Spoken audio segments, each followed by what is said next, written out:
Having a designated milk kitchen area has been a real game changer for our small farm. It's helped us to improve our milk handling standards, improve efficiency, and streamline our processes.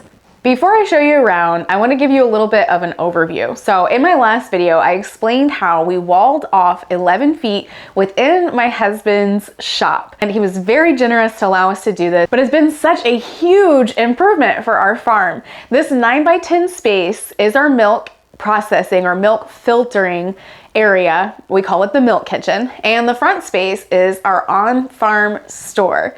This designated space has helped us to get everything out of the house and into an area that is clean, that we can maintain and ensure that we're upholding great standards. In the state of Arkansas, there are not many regulations on raw milk, so it's up to us, the producer, to make sure that we're producing the highest quality possible.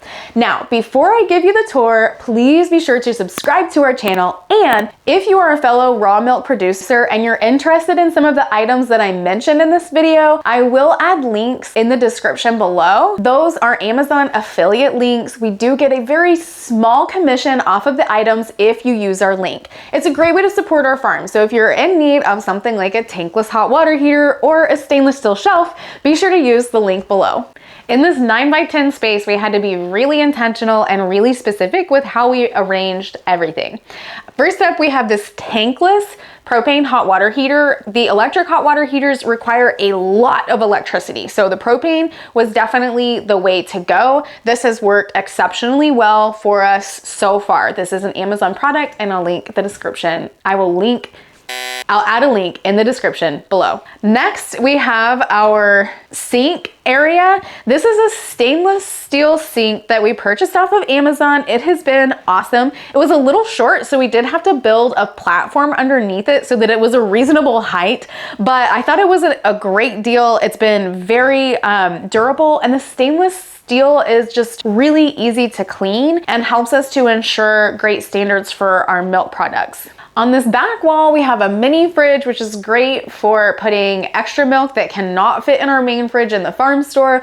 Of course, a dishwasher that gets used every single day, and a wire shelf. The wire shelving was really important to make sure that we can put the jars upside down. If a jar is wet and gets a lid put on it or is on a hard surface, then it can get mildew and have other issues arise. So this is really important to airflow. Also, just making sure it's facing down so that dust or other items cannot get down into the jars. We have a freezer in here because after the milk is filtered, we place the milk into the freezer so that it can get cold faster.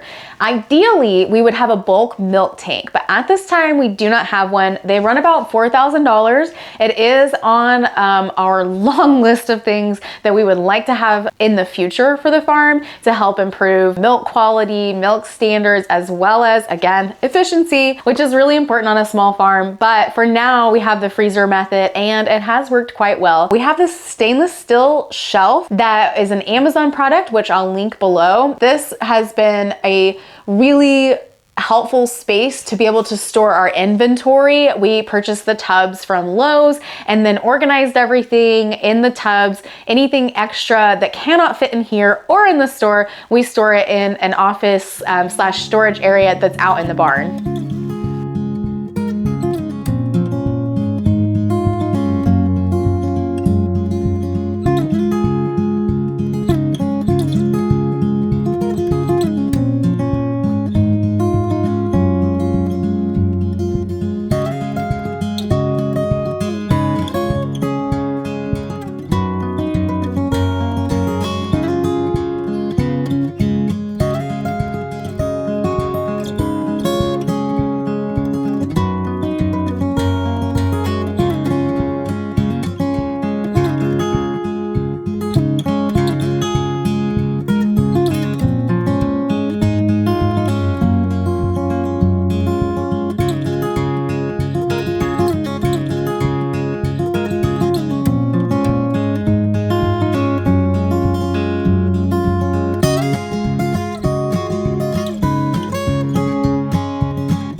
right, I just finished up milking.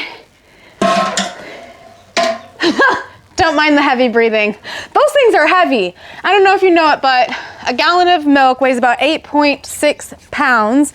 8.6 times, you know, 3, 4, 5, or 6 gallons really adds up. Okay, I'm just brushing myself off. Took off my boots outside. I do not wear my barn boots in the milk kitchen. The first thing I'm gonna do is get my phone set up for the baby monitor. And if the little one was out here, then the actual first thing I would do that applies to our milk routine is wash my hands. We really aim to keep these processes the same every single time. I do have milk help that comes a day or two a week right now. That will ebb and flow depending on the season. I want to make sure that everything is really consistent regardless of who is milking. Before we get started, I always make sure we start with a clean floor. Yes, this floor does have some stains on it. It used to be a shop, but it has been fully disinfected and is disinfected regularly and cleaned very, very regularly. The first thing that I do is place a towel down. This is just to contain any spillage and also just have a barrier between the floor and the milk jars, the clean disinfected milk jars. Customers are responsible for disinfecting their jars and bringing them clean. However, I go ahead and wash them again because we want to make sure that the same standard of clean is upheld in every jar. I am arranging these to where they have just a little bit of space between them so that if I get a little ambitious and fill the funnel a little too quickly, that it will not spill into another jar. The reason I'm doing this on the floor is because, like I said earlier, these buckets are very heavy and there is no way that I'm 5'1.5". If I were to lift that bucket up and also get high enough to dump it into a jar, well, actually, I just don't think it's possible. I don't think I'm tall enough to do that. Maybe somebody could who was bigger, taller, stronger than me, but that's not something that I'm able to do. Can't wait for the day that we do have that bulk tank. It's gonna revolutionize things for us, but we have made so many improvements to the farm. I cannot get stuck on thinking about what I can't wait for in the future, but just to think like, look, we have our very own milk kitchen where we're able to filter things, a storefront. So we've been just checking these things off as we have the means to. We have bootstrapped all of our businesses, which means basically that we are cash flowing it ourselves. And it's all thanks to our customers and then also a lot of blessings from the Lord. We have just been so fortunate to have started several businesses that have done well, and we've been able to help us get started with the farm because farming is really expensive. Now we are in a little bit of a rush. We're up against nap time, so let's get started. I use these milk filters specifically for filtering milk. What this is for is just to get any of the debris out that may have landed in the milk. Now, I have to say that our filters are usually very clean with very few particles, but it can happen. We do have very stringent routines for prepping the udder. However, they're live animals, living cows, they live outside, so it is reasonable that we might see a hair on the filter. This does not deduce the quality of the milk or raise any concerns for scare. Milk actually, this raw milk actually has the ability with the enzymes and bacteria that is already in the milk. It can combat some types of bacteria that could get in there. I won't go into like milk safety and testing for things like the 6 main pathogens that we are concerned about. I'll save that for another video. Part of the key principles to ensuring that raw milk is safe is proper handling as well as proper cow management. I think that it really starts with proper cow management, and then secondary to that, but also equally as important, is handling the raw milk. This is my workout for the day. I do not have time to work out, but this definitely will give you a workout. I'm going to carefully pour each jar. And this does take a little bit, especially when the cows are fresh or I should say in peak when they're giving their most amount of milk. I mean, we are going to be getting so much milk come May or June.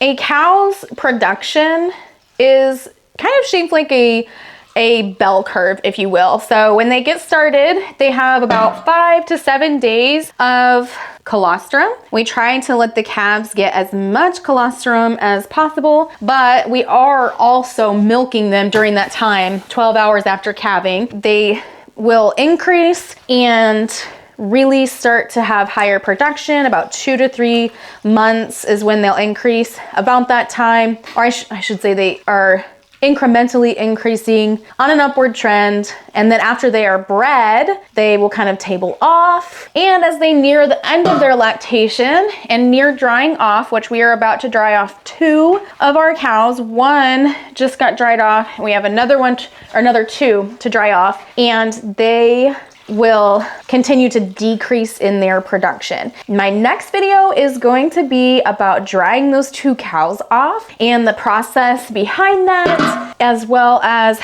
the preparation for the break that they get when they're dry. And it is going to be such an exciting time as we wait for calves to arrive.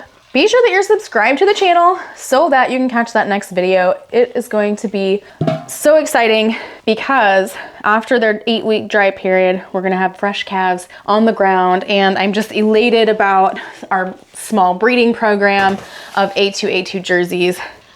This is a pretty physical, pretty manual labor intensive type routine, but I think that's really the beauty of small scale farming, is that you're not going to be replaced by a machine. You are not going to be replaced by AI. There has to be someone to pick up the bucket and dump it. Now, on large commercial dairies, there are a lot of machines being integrated, such as automatic robot milking machines. They are pretty incredible. I mean, the technology is incredible, but I think there's just something really humbling and grounding about being able to work with your hands and work directly with the cows. And they get that personal attention where we're just being really attentive to their needs, as well as to the quality of the milk that we're producing and providing for families. I am all finished with the filtering part. I rinsed out this other bucket, and I'm gonna go ahead and quickly hand wash this lid. It is not something that I like to put in the dishwasher. I am going to rinse this bucket out so that it's not sitting.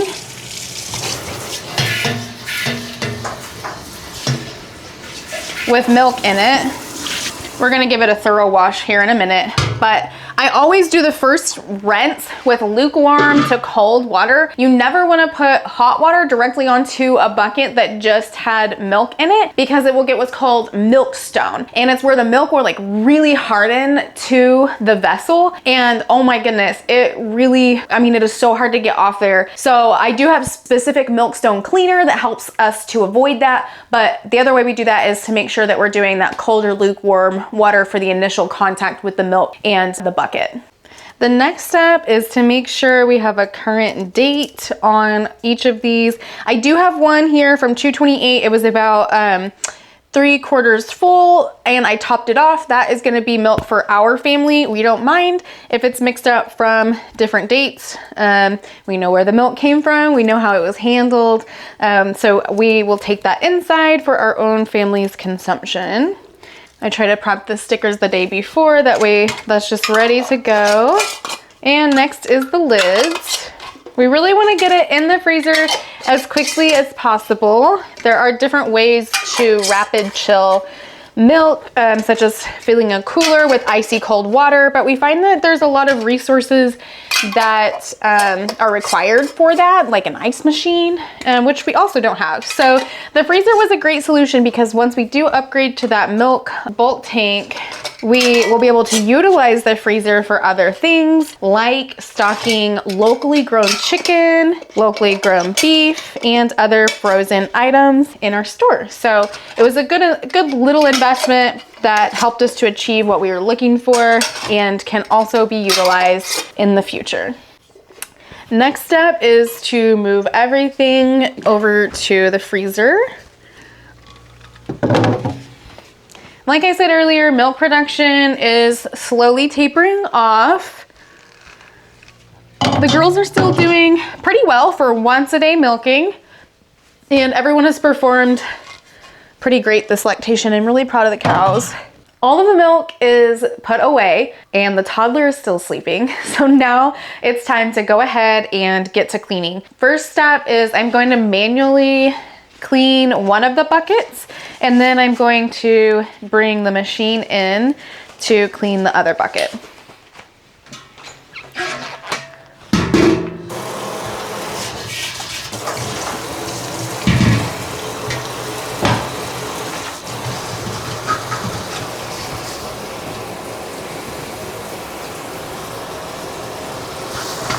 I've brought the machine in and filled about 1.5 inches of water into the sink. I'm currently using vinegar and Decon 30 to clean the machine and bucket. I also, about once a week, use the Dairyland Milkstone Cleaner.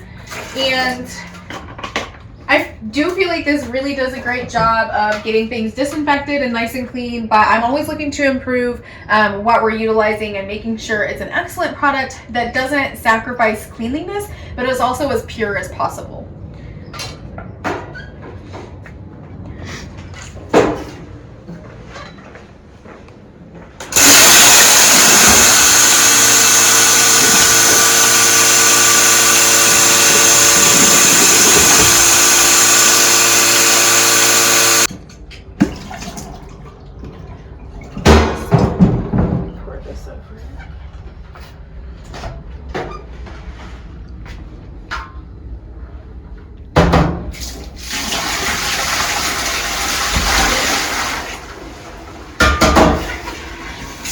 All right, I'm going to rinse this out and then turn up the heat. The first cycle had the cleaning detergent in it, and we ran that through. And then now we're going to just do a water-only cycle and make sure that the detergent is rinsed out. We obviously don't want any vinegar sitting in the hoses, so we're going to do a hot water rinse next.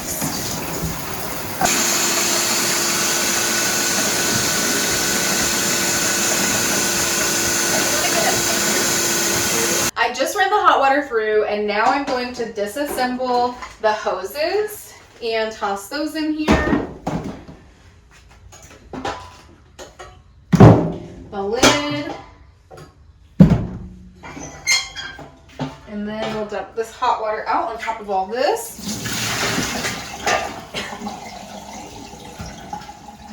And we're going to take the machine out of our way.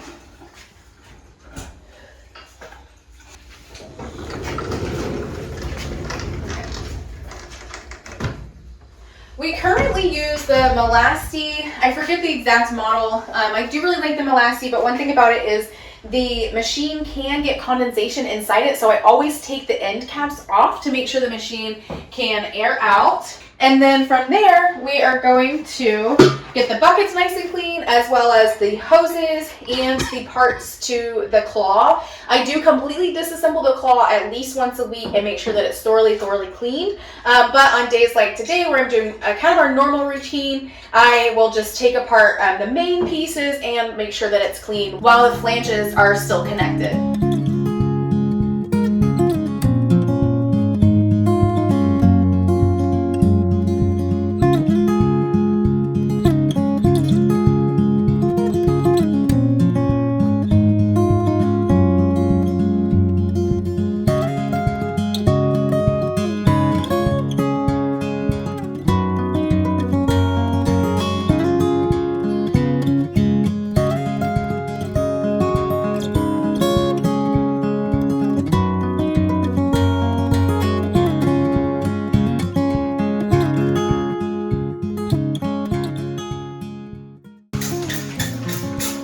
This is the simple water and vinegar mix. I sprayed the inside and outside of each bucket. And then I'm going to wipe down with a clean towel the inside as well as the outside.